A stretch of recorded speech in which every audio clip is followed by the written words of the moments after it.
Gagawa ko ng content mga idol, yung plastic lagyan ko ng tubig mga idol. Galing sa gripo mga idol, tapos sindihan ko ng pusporo mga idol kung mabutas ba mga idol. Tingnan natin mga idol, let's go mga idol. Ito na mga idol, nilagyan ko na yung sa gripo mga idol, yung plastic mga idol.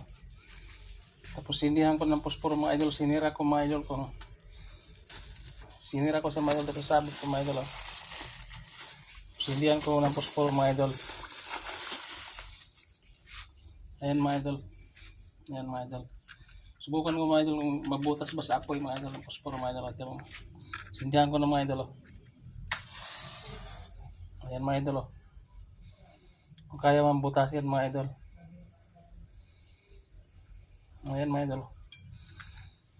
Hindi na mabutas mga idol, di ba? Ayan mga idol. Sindihan ko pa ulit mga idol. Ayan o.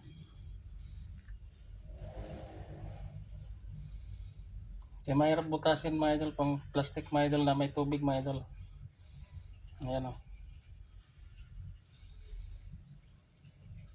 Kita nyo mga idol, hindi nabutas mga idol. Isang pangatlong ano mga idol.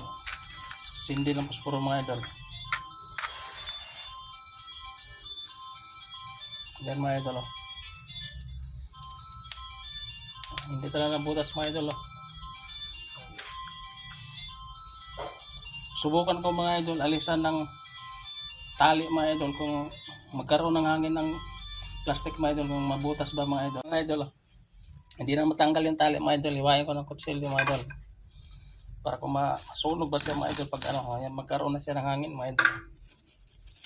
Sabit ko ulit mga idol. Butas na yan mga idol. Kasi hindi matanggal pagkatali mga idol. Ngayon, sindihan ko ulit mga idol, posporo mga idol. Kung mabutas ba yan mga idol. Okay mga idol oh.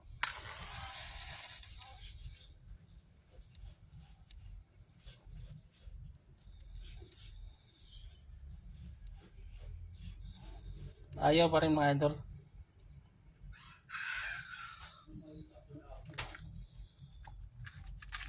Kaya ang plastic mga idol, kung may tubig hindi kaya kayang lusawin mga idol. Ayan mga idol oh.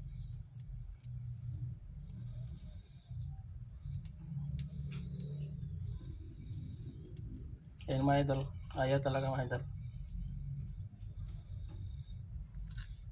Ayan mga idol, thank you mga idol.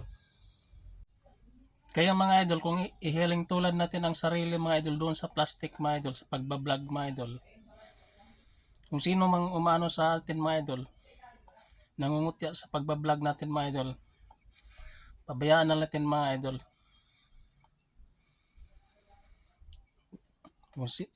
Alam ko mga idol, maraming mamadlang mga idol sa pagbablog kasi maraming mainggit sa atin. Isa lang kasabihan natin yan, kasi hindi nila alam magbablog.